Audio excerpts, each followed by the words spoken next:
everybody. Welcome to another Off the Lip session. I thought I'd quickly use this opportunity, particularly because it's Wilma that we have today, to explain to you guys who are mostly members here at the Green Room why we do Off the Lips. Because Wilma is a member here at the Green Room, and so it's particularly exciting when our members share their expertise with us. So always, if you didn't already know this about us, we're a co-working space, collaborative office spaces, and it's very much something that we want to do to create environments and opportunities for members to engage with one another and share what they know and share their learnings and really just build community in that way as well. So thank you very much for taking the time to share your knowledge with us, senior expert in your field. But thank you guys for joining, and I won't give away too much about what she's talking about. She can do that herself. So thank you, Wilma.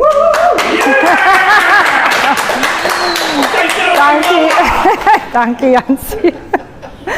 Okay, guys, for those we haven't met, I'm Wilma. I work for a company called LexisNexis. We are in the legal research space, or several companies. My role specifically is in the legal research space. So we have lawyers, judges, students signing up to by subscription to our legal platform, and they use the information that we have on the to do legal research for cases, if some sort of litigation that they go through. And also we have products that involve conveyancy, any form of deeds office activity that's there. We have gazettes on the platform, and then we also have products that has to do with KYC in companies. So if you have a company and a vendor has signed up, or they responded to a tender and you want to make sure this company is legitimate, there's a product that will KYC that product or that customer or that vendor. And then we also have a product that if you hire somebody and you want to do reference checks, it actually checks whether those references are legitimate. So it's a big product offering in the company. But like I said, my focus is mainly in the research space. I started in product development as a project manager and a product owner, and I've done some business analytics as well. So I understand the software development lifecycle quite well. And from there on, I got the opportunity about a year ago to go into the UX space. And a lot of people ask me, what exactly do you do? And I'm in IT. And then when Steffi and I had a chat, she said maybe it's a good opportunity to explain to everyone what UX is. So I'm just going to go through, I'm not going to read there, you guys are welcome to. But UX basically stands for user experience. It takes into consideration every experience you as a user have with a product. In our case, software product. It's an online platform. So how do you feel by interacting with our product? Is it easy? Is it difficult? Etc. And we want to make sure that we develop the products that make it easier for you to navigate onto our platforms. But it has a couple of components, and there's a huge psychological aspect of that as well, which I've listed there. So the components is we want to make sure how easy is it to use the product. Secondly is how accessible our products are to everyone. So this would also include people that have some sort of disability, whether it be sensory, visual. Some people are very susceptible to specific lights, specific colors. Some people prefer different colors. Devs in the room, dark mode versus light mode. So those are all the different elements we take into consideration. That would also include people that are unable to type. We would have an element where they can perform certain actions by voice commands, etc. So that has all to do with accessibility. So desirability have to do with, if I give you two products in front of you, which one would you subconsciously want to interact with more, not because of the content, but because of the other aspects as part of that. And then, this sounds bad to put this last, but it's to do with what am I using this product for in the first place. So traditionally we develop a product to say, okay, we want people to use it in this way. UX goes back and say, no. We want to understand how people would want to use a product and then build an interface to be functional at the back of that.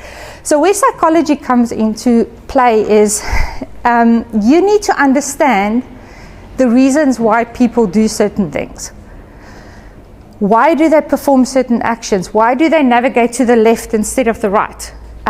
What are their motivations for interacting with your product or actually looking at your interface to begin with? So I'll go into a little bit of detail there, but this is the part, what I do. UX has two parts. You have a UX designer and you have a UX researcher. In most companies, that is a combined role, where the UX researcher starts doing everything from the beginning, researching, having customer interviews, etc. And then on the back of that research, they would go and design prototypes or some sort of interface based on that research. Our company is really big, and the projects and the size of our project does not allow for one person to have one role. We have a UX research team and a UX design team. So my role is in the UX research space, and I get involved from conceptualization right through to actual launch of a product. If it's an existing product, this is very, very applicable to legacy products. You would already have a product available, and then I would go and research how they feel about this product, and is there anything that we can enhance. So we have a very close relationship with product people, business strategy, designers, developers. Your experience, so I've listed that there and I've touched on a lot of it. A lot of UX researchers that have gone on in their career are actually expected to have some sort of psychology degree. Myself, I did business psychology at university as part of my degree, but I've only had to really start implementing this in my current role. It has to do with understanding human behavior. Why do people interact with software the way they did? Why do people walk certain ways? Why do they react to certain things? And if you're in an interview, in a one-on-one interview with a customer, it's actually very, very obvious. If people are frowning, if they are like doing this, you can kind of understand, okay, they're struggling with something, and it will prompt you to ask questions. So we ask why a lot. Why are you hovering there? Why are you not pressing the button? Why are you not doing this? To understand, that's the psychology part of it. From a technical perspective, we have a lot of tools in the UX space to our disposal. Figma is a product that's very similar to Adobe Illustrator. I wouldn't say Corel, but it's a design program which is used mostly by the designers. In my space, we have my favorite product called Tetra Insights. So what Tetra does is it would record sessions. You can invite it to meetings. It does full transcriptions of a session that you had with the customers. It classifies it in categories. So it does a lot of the analytics for you. So it allows you then to go and write your story, go back to business and say, this is what happened in the space. We also use Qualtrics, which is a surveying tool, amongst other things. We do a lot of work through surveys. And a lot of those, there's similar products on the market. So we use them extensively as tools to help, because nobody wants to wade through 44,000 records manually. I don't. Soft skills, especially if you're in a one-on-one interview with a user, empathy has a big thing, because people want to impress you when they get into a session with you. They don't want to seem stupid. I've put a brand new product in front of someone and they're like, okay, I can't look stupid. And you're like, look, I don't care. You don't have to look at my feelings here. If you want to tell me this sucks, you tell me this sucks. You're not supposed to know how this works, so you need to make people a lot more comfortable when they make mistakes, and you want to encourage them to give you the positive and the negative feedback. And then from an experience perspective, a lot of it has to do with just being in the job. I had no UX experience before this. I come from a customer experience background and a dev background, and then suddenly they said, well, sit in front of a customer, one of our 44,000, and ask him questions. So it's quite intimidating in the beginning, but you start shadowing other designers, other researchers to learn. Okay, so I just want to talk about the difference between user interface and UX and UI. So that what this tells us, if this happens, this scenario happens, there wasn't a lot of research done. Because we can't assume people will know what to do. If you put a button right in the middle of a screen, you can't assume the person know what to do with that button. There's a lot of nuances in this, but UI basically has to do with the look and feel. It is after UX. UX tells them how your look and feel must make people feel. A lot of feelings involved. Okay. From a user experience, like I said, the overall feel. All of us know Maslow. Remember from school? I think they should add Wi-Fi at the bottom here somewhere. But you need to understand from a UX perspective how Maslow would fit in with your entire project. Because every person is different. Some people are driven by their psychological needs. They have a different opinion when you sit them in front of a product than somebody that it's important for esteem. Now, I know this is recorded, so I'll probably get hammered for this, but an advocate, for example, those guys will never admit they're wrong. I've sat with interviews with them where they will prove to you they know exactly how these things work. So you have to have a different approach. So obviously the self-actualization and the self-esteem portion is very heavy in their space, where students are like sponges, so like, I know nothing, I want to learn. So that's love and belonging probably fits in there. So Maslow is actually at the core of a lot of things that we do. So we've spoken about understanding UX, and we've spoken about the psychology, the impact of human behavior. This is very important because people have patterns, and because technology has been around for a while, there are certain interfaces that have certain patterns to them. If you guys go onto any website, where does the next button sit? Where does it sit? Right bottom. So if you go on a new website and you want to move on, where's your expectation about that button? So, and people read that way, and going forward is that way. So it's kind of a pattern of human behavior that you need to understand. So don't try to reinvent the wheel. If that is something that you already take a load of somebody by, oh, where's this button again? You don't want them to think about it. It needs to be very intuitive. So the examples, I just want to carry on. So these are the principles. I'll use this as the examples of the psychological principles. There's 5, and you're going to tell me the next slide has 3, but you'll see Hicks' law is duplicated. It just made my picture look better. So cognitive load this is where you don't want to overwhelm somebody with too much information. Have you guys gone on some of these websites that obviously has some sort of template somewhere, so every single block has text. You are so overwhelmed you don't know where to read and where to look and where to click. So you are overloading somebody's mental effort. So it's so much effort for me just to figure out where to go next. I'm speaking from our company now. Our legacy system is very much like that. When we launched our new interface, people were like, oh wow, this is so clean. That was the first comment. It is clean. No, it's just more structured. So we've taken away people's effort to go and figure out where things are. So that has to do with cognitive load. So you need to make sure that whatever you want to present is very clearly organized in subcategories or whatever else you want to do, but it mustn't be a lot of effort for people. The second one is Gestalt's principles. This works very well in e-commerce. If you go to Takealot, you'll see there's categories. All camping equipment are together, and all clothing items are together. So that is what that principle is.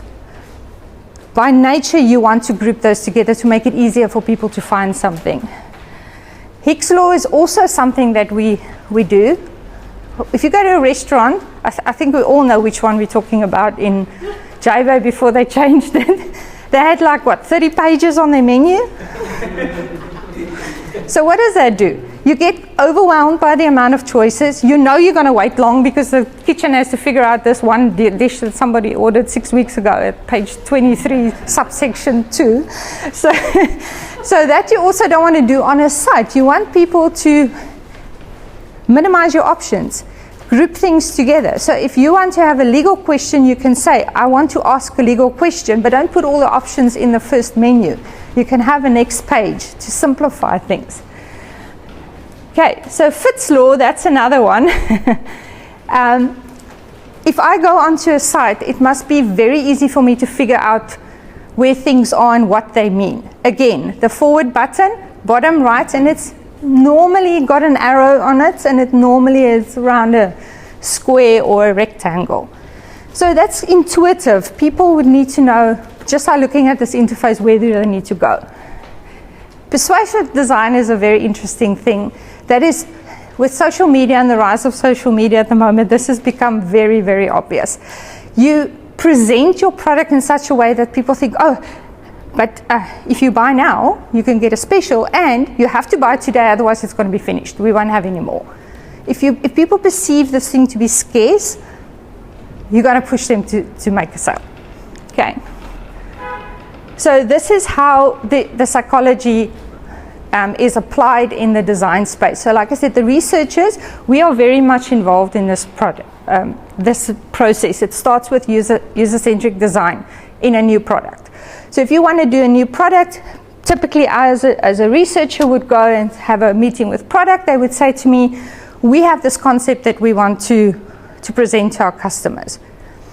They can either go and lay out the whole thing and get a designer to draw up a few pictures, or we can get involved from the start. We have a subset of customers in our space that's very involved in our design process. I would have an interview with them and say, hey guys, we're thinking about doing this. What do you think about the concept? If we get a return of very positive, so 80% are positive, we would then go back to the designers and say, put some wireframes or prototypes together. And with Figma, you can actually, I think you guys in JNX have done this, you can actually run through the virtual product as if it exists already on some of these tools. Then I go back to the client and say, hey, remember I talked to you about this concept. This is how we see this happening. Do you like this? Do you not like that? Before we even start one line of code. So once we are happy with the feedback from there, we would start developing a product and taking it to the dev space. And then again, during that process, as we do each iteration, we would go test it with those same customers, and we can realign. So it's very agile as well, because we adapt to what the users are saying along the process. If the product already exists, it's a little bit more costly because you have to go redesign things and then launch it from a marketing perspective. I'm not going to go into that, but I'm sure you guys get where I'm going. So this is just a few examples. I'm not going to go through all of them, but these are case studies of very successful UX designs. The first one is Apple is very simple. It's got a simple interface, not a lot of noise. That caused them a 50% reduction in the cognitive load. So somebody would be less overwhelmed by looking all of this stuff. One-click purchases. Just by adding a one-click purchases, Amazon have managed to increase their revenue by 1 billion. So you put everything on your profile. Have you seen that? One click, one click. You don't have to go through this entire process of putting in your car details. It just simplified the process. Duolingo. Has anyone tried to learn a new language with Duolingo? That gamification has been extremely successful.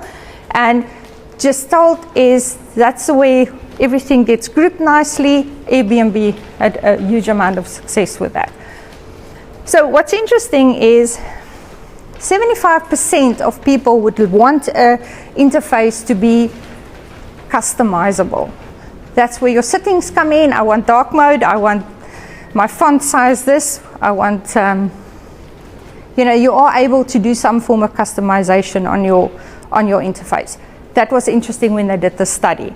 But at the moment, only 30% of companies worldwide has a dedicated UX strategy. Traditionally, they would say things like, you're wasting our time, we know what we want. You're building a product from what I think customers would want.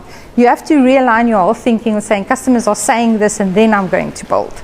So they feel that is a time delay, and until that value comes in, you're not going to increase that number.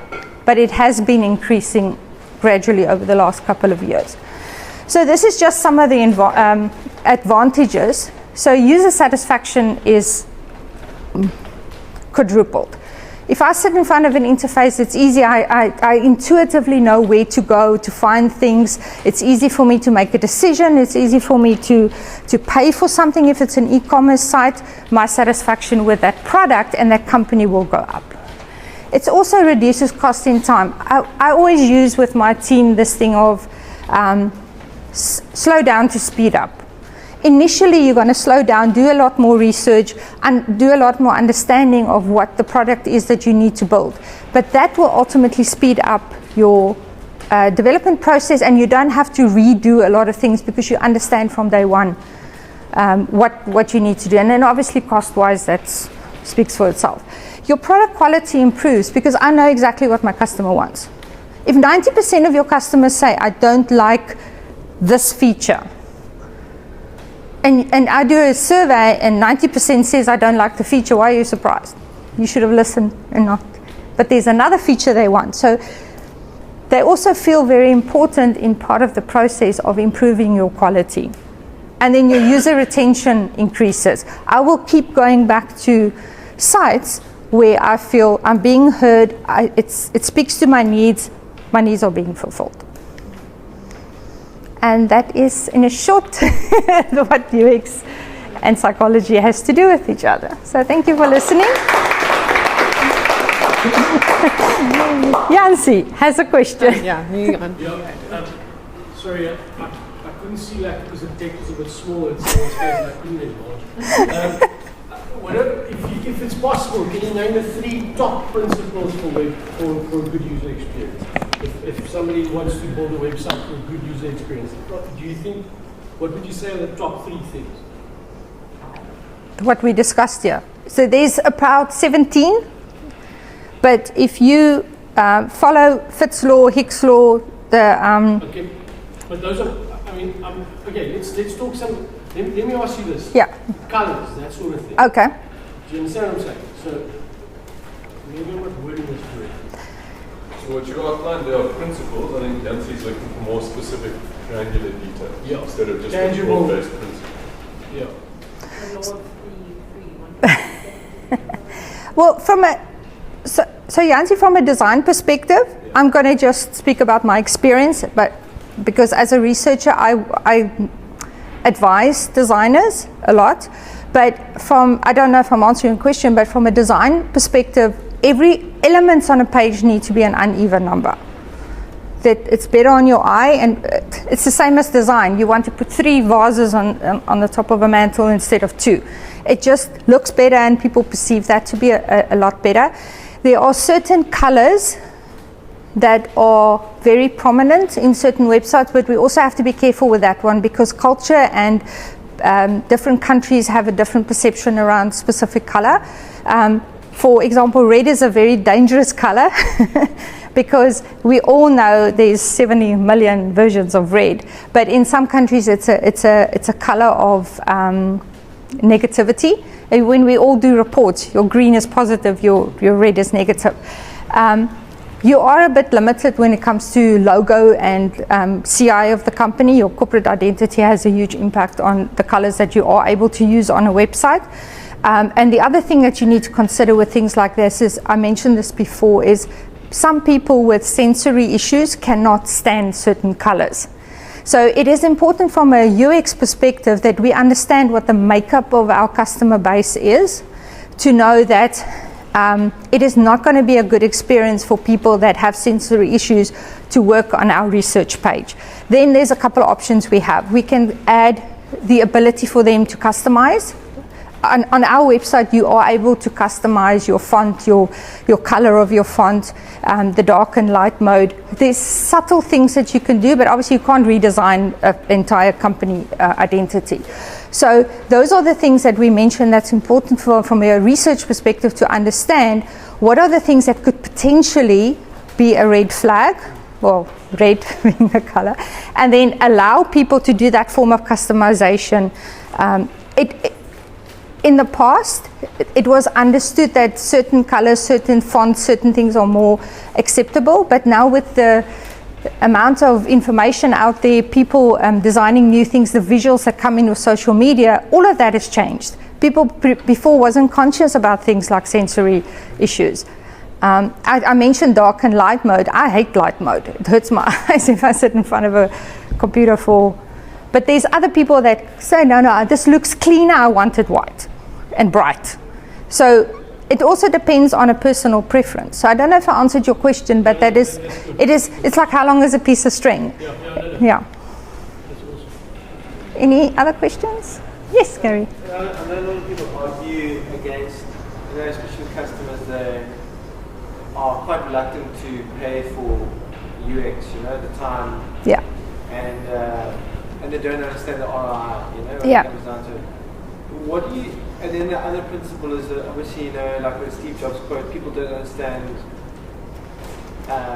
what they want until you put it in front of them. Yeah.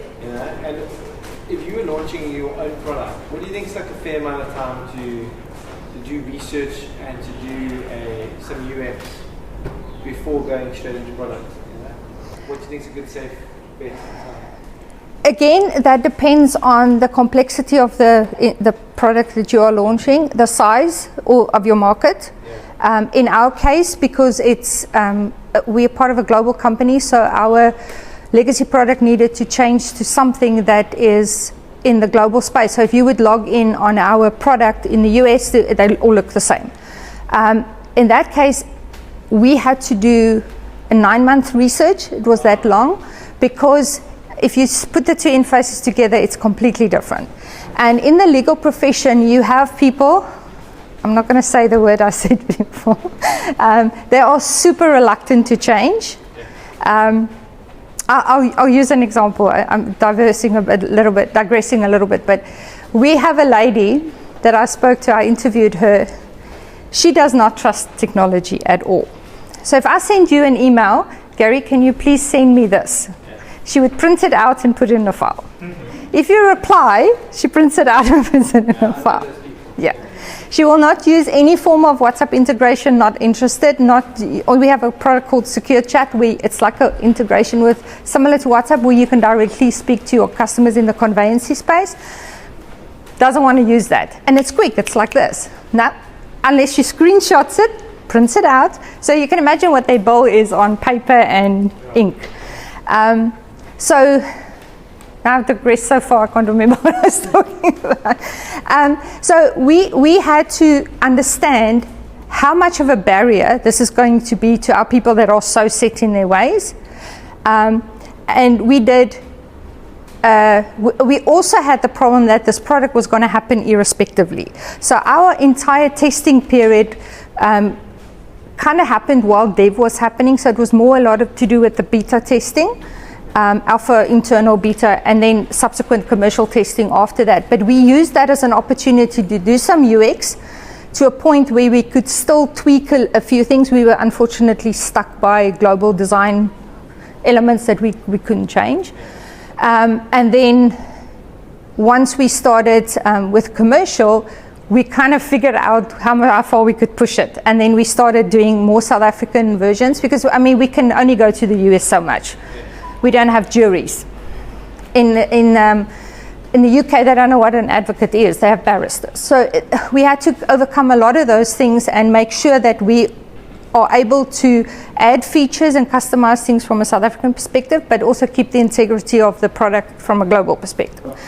But if you have a smaller product, and this is where companies combine UX design and UX research, and even some of these guys are even UI designers. They have coding background, then your time would shorten. But I honestly would not do research for less than 6 weeks, irrespective of the size of your product. Yeah. Sorry, wouldn't that a lot depend on your competition and what you're trying on? I'm thinking. Now you're sounding like execs. No. Money, but a lot of it. If you've got a product that is one of a kind, it doesn't really matter what you do. So as soon as your competition starts turning up, that's when you need to up your game. I think everybody sort of deals with something where there's only one of a kind, where the UI is terrible, the UI is terrible, but because of the product, you jump into the loop. Yeah. So a lot of it depends on the other side of it, that your competitors do. Absolutely, and having mentioned stakeholders, I'm telling you my biggest challenge are stakeholders. That stakeholder engagement and management is a huge challenge in UX, because they're like, but I've been in this business 30 years, this is what we're going to do. Now I'm coming to you and I'm telling you, this user hates this feature, and you get a lot of conflict. They're like, but how can you say this? And I'm not saying it, the customer is saying that. And then to get back to your point, we are now launching this brand new product, and the competitors know exactly what we're doing. They do. So we are pressed for time to try to get that product out as possible without losing quality or integrity. It's a huge challenge. But you cannot not do UX. You know how many times I sat in sessions with our new product where they would mention the competitor. Yeah, but they're not doing it like this. They're not doing. Why are you different to them? Why are you doing this way? And as a researcher, that's also a big challenge. I'm not there to answer anyone's questions.